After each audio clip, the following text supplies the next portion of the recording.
নমস্কার, আপনারা আমাকে শুনছেন সাহিত্য কথিকা এই চ্যানেলে।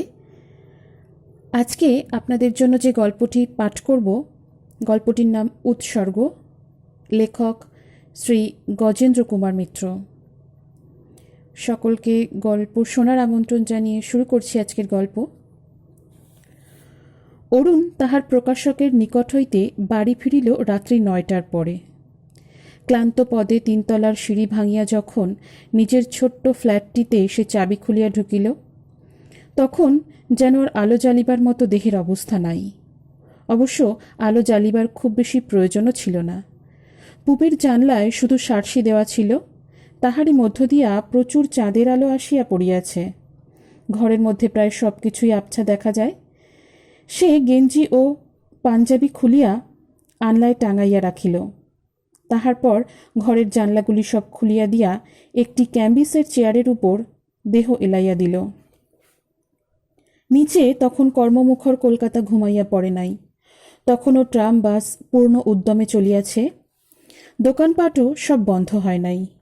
শহরের কর্মব্যস্ততার এই মিলিত কোলাহল এতটা উপরে আসিয়া কেমন যেন মধুরী লাগে।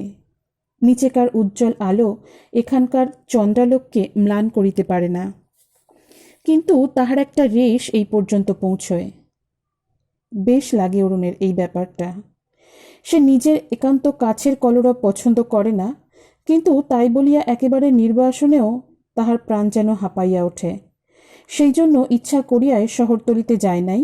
শহরের জনতামুখর এই বিশেষ ব্যস্ত রাজপথটিতেই আসিয়া ফ্ল্যাট ভাড়া করিয়াছে। ফ্ল্যাট তো ভারী, মোটে 1.5খানা ঘর। ঘর বলিতে ওই একটি, পাশের যে স্থানটি আছে তাহা 8খানা ঘর বলিলেও বেশি সম্মান করা হয়। চলন মাত্র একটি ছোট্ট টেবিল পড়িলেই আর নড়িবার উপায় থাকে না। অন্যান্য ফ্ল্যাটগুলি হইতে তিল তিল করিয়া স্থান বাঁচাইয়া এই অদ্ভুত তিলোত্তমা তাহার অদৃষ্টে গড়িয়া উঠিয়াছে। অবশ্য একপক্ষে তাহা ভালোই হইয়াছে বলিতে হইবে। নহিলে 15 টাকা ভাড়ায় একটা পৃথক ফ্ল্যাটই বা মিলিত কোথায়? অরুণের এখন যা মানসিক অবস্থা, মেসের বাসা সে কল্পনাও করিতে পারে না। অথচ শুধু একজন পুরুষকে ঘরও বড় একটা কেহ ভাড়া দিতে চায় না, আর যদি বা পাওয়া যায় সেও বড় গোলমাল। তাহার চেয়ে এই বেশ। 15টি টাকা ভাড়া দেয়, আর এই বাড়িরই দারোয়ানকে দেয় 7টি টাকা। সেই 2 বেলা রান্নাবান্না করিয়া দিয়া যায়। হিন্দুস্থানি দারোয়ান, সুতরাং মাছ মাংস সে খায় না, দিতেও পারে না। কিন্তু তাহাতে অরুণের বিশেষ অসুবিধা হয় না। নিরামিষই তাহার ভালো লাগে। আর একটি ঠিকা ঝি আছে, সে প্রত্যহ সকালে আসিয়া ঘরের কাজ করিয়া দিয়া যায়। এই তাহার সংসার। ইহার বেশি আজ আর সে চায়ও না, বরং এইটুকু স্বাচ্ছন্দ্য বজায় থাকলেই সে খুশি। মাস 6 আগে এই ব্যবস্থার কথাও সে কল্পনা করিতে পারিত না। 2টি কি 3টি গোটা 5-6 টাকার টিউশনি সম্বল করিয়া যাহাকে জীবনযাত্রা নির্বাহ করিতে হইত, মেসে 2 বেলা ভাত এবং কোনো মতে একটু মাথা গুজিবার স্থান, ওইটুকুই ছিল তাহার পক্ষে বিলাসিতা। একেবারে সম্প্রতি, মাত্র 6 মাস আগে, ভগবান মুখ তুলিয়া চাহিয়াছেন। 40 টাকা মাহিনার একটা মাস্টারি মিলিয়াছে এবং চাকরিটি টিকিয়া যাইবে বলিয়াই সে আশা করে। অন্তত সেই ভরসাতেই সে মাস 3 আগে এই ফ্ল্যাটটা ভাড়া লইয়াছে। অবশ্য শুধু মাস্টারি আজ তাহার একমাত্র অবলম্বন নয়। প্রায় বছর 2 আগে গভীর বেদনা এবং নৈরাশ্যের মধ্যে উপার্জনের আরেকটি পথও হঠাৎ সে খুঁজিয়া পাইয়াছিল। খুব ছোটবেলায় স্কুলের ম্যাগাজিনে সে কবিতা ও গল্প লিখিত। এতদিন পর মানসিক অবসাদে যখন একেবারে ভাঙিয়া পড়িবার উপক্রম হইল, তখন সে সেই পুরাতন অভ্যাসের মধ্যেই আবার সান্ত্বনা খুঁজিয়া পাইল। এবার আর কবিতা লিখিবার চেষ্টা করে নাই, শুধু গল্প। একে একে 2-1টি সাময়িক পত্রে সে গল্প ছাপাও হইল। ক্রমে তাহার দরুন 5 টাকা 7 টাকা দক্ষিণাও মিলিতে লাগিল। সেই দিন যাহা ছিল অঙ্কুর, আজ তাহাই মহিরুহে পরিণত হইয়াছে। বাংলাদেশের এক বিখ্যাত প্রকাশক একেবারে 300 টাকা দিয়া তাহার বইখানি লইয়াছেন এবং সেটি ছাপা প্রায় শেষ হইয়া আসিয়াছে। আজ তাহারই শেষ কয়েক পৃষ্ঠার প্রুফ এবং বাকি 100 টাকার চেক প্রকাশক দিয়া দিয়াছেন। অরুণ একবার নড়িয়া চড়িয়া বসিল। প্রুফটা দেখিতেই হইবে, আলোটা জ্বালা দরকার। প্রকাশক মোহিতবাবু অনুরোধ করিয়াছেন, স্কুলে যাইবার পথে তো প্রেস পড়ে, যদি কিছু মনে না করেন তাহলে যাবার পথে প্রুফটা প্রেসে ফেলে দিয়ে গেলে বড্ড ভালো হয়। 10টার আগে পৌঁছলে কাল ছাপা শেষ হয়ে পরশু বইটা বেরিয়ে যেতে পারে। প্রথম উপন্যাস বাহির হইবে, তাহার নিজের আগ্রহও বড় কম নয়। সে আলোটা জ্বালিবার জন্য উঠিয়া দাঁড়াইল, কিন্তু সঙ্গে সঙ্গে মনে পড়িয়া গেল মোহিতবাবুর আর একটা কথা। টাইটেলের 4 পাতা বাদ দিলেও আরও 2টো পাতা বাঁচছে। উৎসর্গ করিবার যদি কেহ থাকে তো লিখে দিন না, প্রথম বই আপনার, কাকে উৎসর্গ করবেন ভেবে দেখুন। কথাটা খুবই সাধারণ, কিন্তু ইহার পিছনে কতখানি অপ্রীতিকর চিন্তা এবং স্মৃতিই না জড়াইয়া আছে। অরুণ আর আলো জ্বালিবার চেষ্টা করিল না। নিচের কোলাহল মুখর আলোকোজ্জ্বল রাজপথের দিকে চাহিয়া বহুক্ষণ স্তব্ধভাবে দাঁড়াইয়া রহিল। তাহার পর আবার চেয়ারেই আসিয়া বসিল। তাহার প্রথম বই কাহাকে উৎসর্গ করিবে, এই প্রশ্নটার সামনাসামনি দাঁড়াইয়া আজ এই সত্যটাই সে গভীরভাবে উপলব্ধি করিল যে পৃথিবীতে তাহার কেহ নাই। আত্মীয়, বন্ধু, স্নেহভাজন, কোথাও এমন কেহ নাই যাহার হাতে তাহার বহু বিনিদ্র রজনীর ফল, বহু সাধনার বস্তু এই বইখানি তুলিয়া দেওয়া যায়। অথচ আজ তাহার সবই থাকিবার কথা। খুব অল্প বয়সে মা মারা গিয়েছিলেন বটে, কিন্তু বাবা সে অভাব জানিতে দেন নাই কখনোই। অতি যত্নে মানুষ করিয়া বিএ পাশ করাইয়া অফিসেও ঢুকাইয়া দিয়াছিলেন, এবং সংসারের লোকের অভাবে বলিয়া অনেক খুঁজিয়া সুন্দরী পুত্রবধূ ঘরে আনিয়াছিলেন। সেদিন কিন্তু জীবনকে বেশ রঙিন বলিয়াই বোধ হইয়াছিল। কিন্তু একটি বৎসর কাটিতে না কাটিতেই কি কাণ্ডটাই না হইল। বাবা মারা গেলেন। তাহারই কয়েক মাসের মধ্যে হঠাৎ অফিসটিও উঠিয়া গেল। সেই যে চাকরি গেল, আর কিছুতেই কোথাও কোনো কাজ মিলিল না।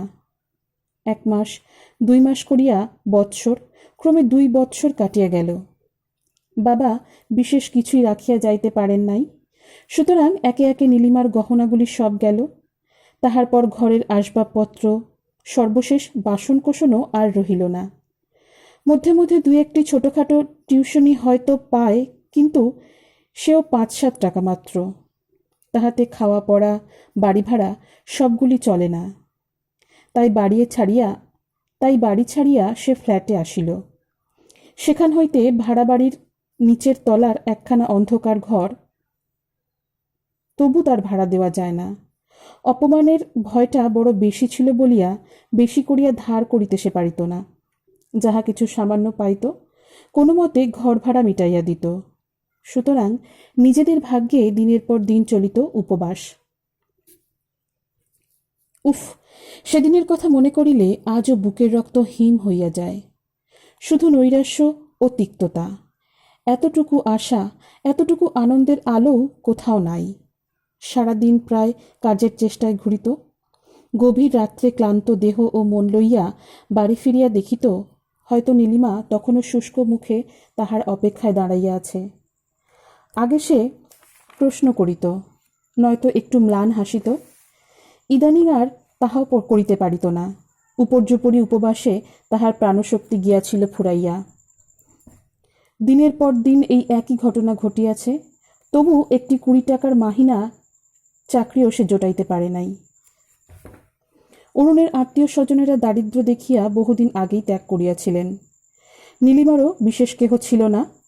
অসামান্য রূপ দেখিয়া নিতান্ত গরিবের ঘর হইতেই অরুণের বাবা তাহাকে আনিয়াছিলেন। সুতরাং একবেলা আশ্রয় দিতে পারে, খাদ্য দিতে পারে, শেষ পর্যন্ত এমন কেহই যখন আর রহিল না, তখন কোনো প্রকার ধার করা বা সাহায্য চাওয়ার চেষ্টাও অরুণ ছাড়িয়া দিল। এরপর চলিতে লাগিল শুধু উপবাস।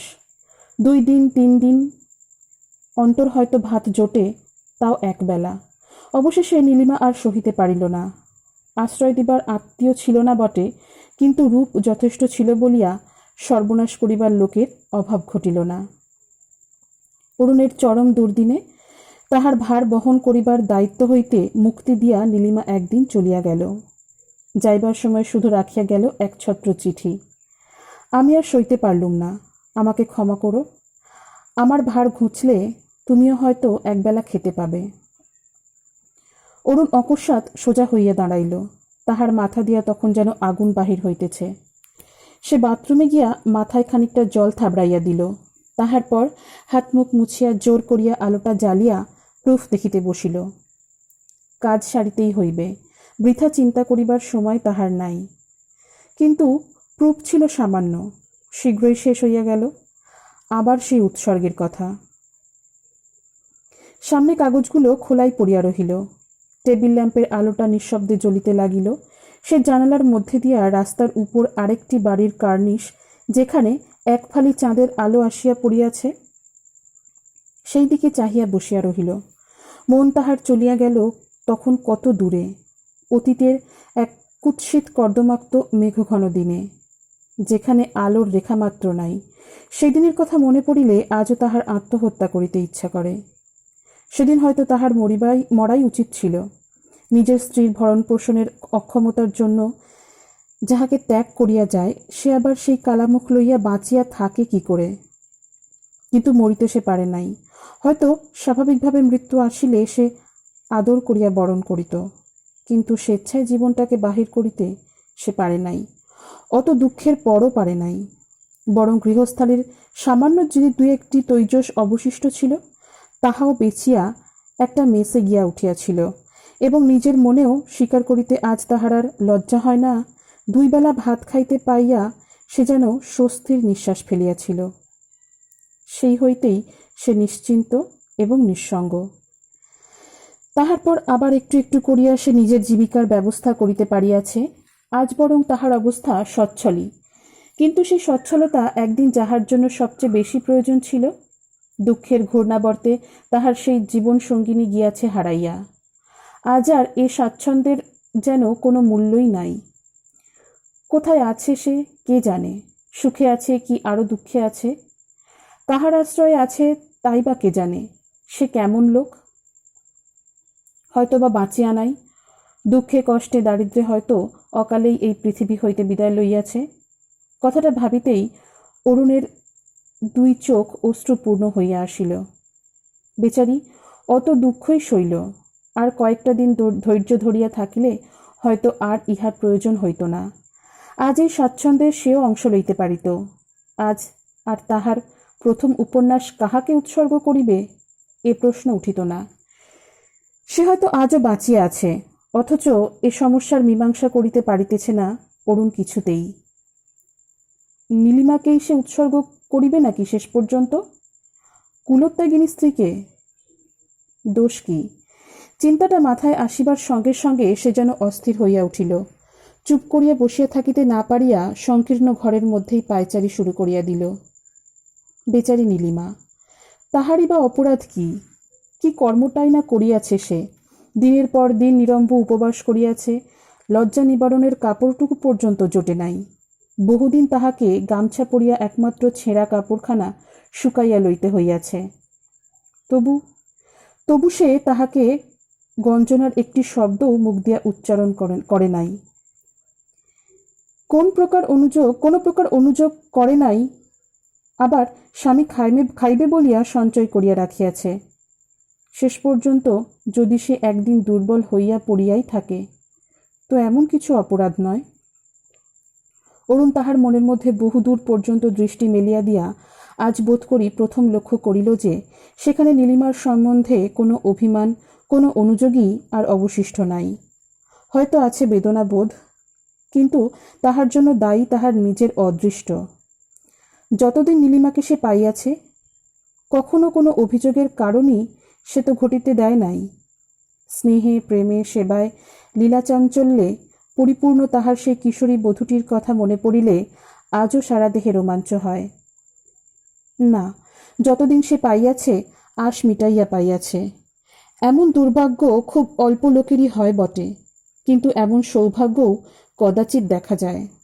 প্রথম যৌবনের সেই নিশ্চিন্ত জীবনযাত্রার এক একটি বিনিদ্র রজনীর যে মধুর স্মৃতি তাহার মনের মধ্যে সঞ্চিত আছে, তাহা অবলম্বন করিয়াই তো একটা জীবন স্বচ্ছন্দে কাটিয়া যাইতে পারে। তবে তাহার কি কোনো মূল্য নাই? সেজন্য কোনো কৃতজ্ঞতা নাই? অরুণের নিজের দোষে, অসীম দুঃখের ফলে একটি মুহূর্তের দুর্বলতায় যদি তাহার পদস্খলন হইয়াই থাকে, তো সেটাই কি সে মনে রাখবে বড় করে? আর অতখানি প্রেম, অতখানি নিষ্ঠা সব ব্যর্থ হইয়া যাইবে?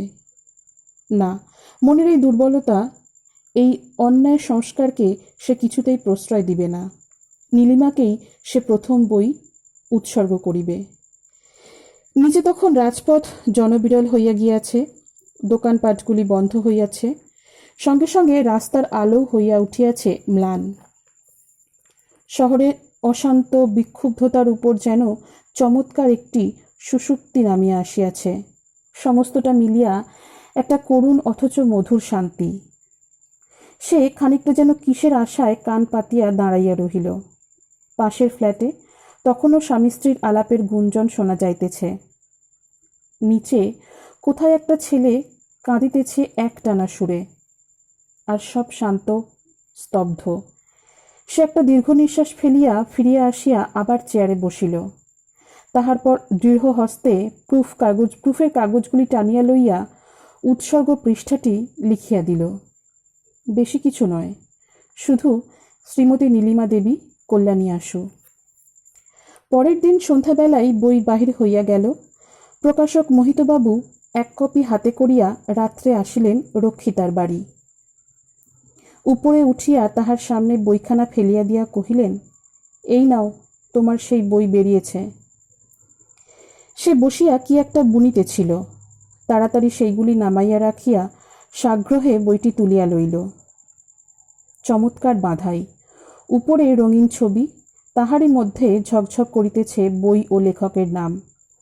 খানিকটা নাড়িয়া চাড়িয়া বইটা বিছানার পাশে একটা টিপয়ের উপর সযত্নে রাখিয়া দিয়া সে উঠিয়া মোহিতবাবুর স্বাচ্ছন্দ্যের তদবিরে মন দিল।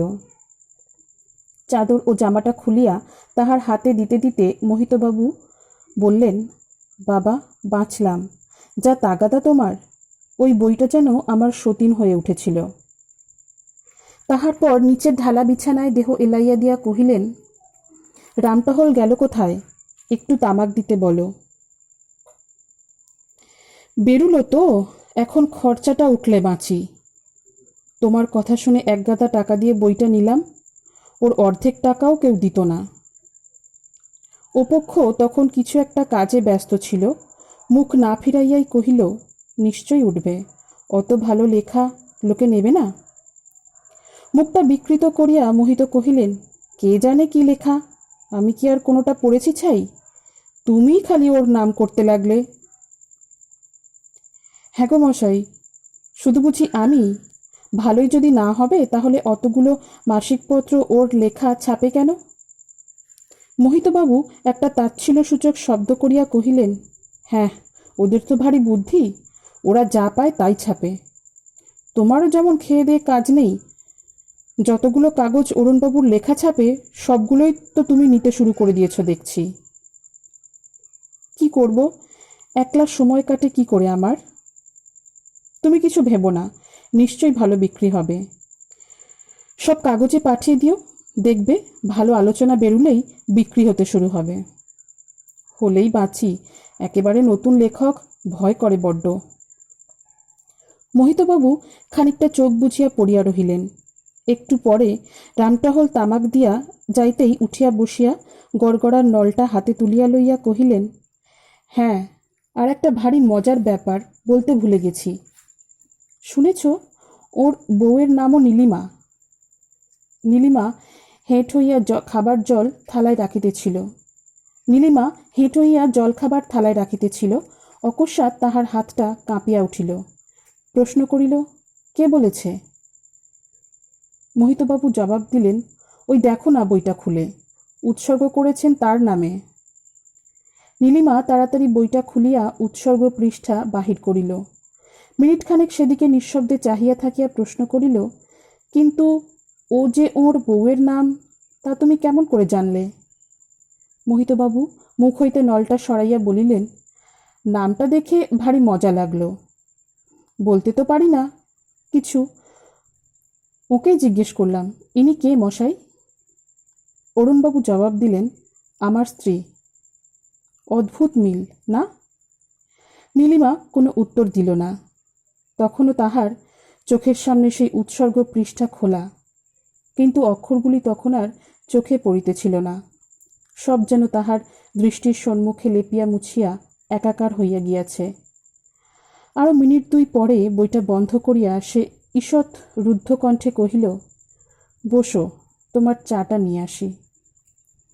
কিন্তু তখনই সে নিচে গেল না। ওপাশের বারান্দায় দাঁড়াইয়া অনেকক্ষণ গলির উপরের একফালি অন্ধকার আকাশের দিকে নির্নিমেষ নেত্রে চাহিয়া রহিল। তাহার পর কে জানে কাহার উদ্দেশ্যে হাত তুলিয়া নমস্কার করিল।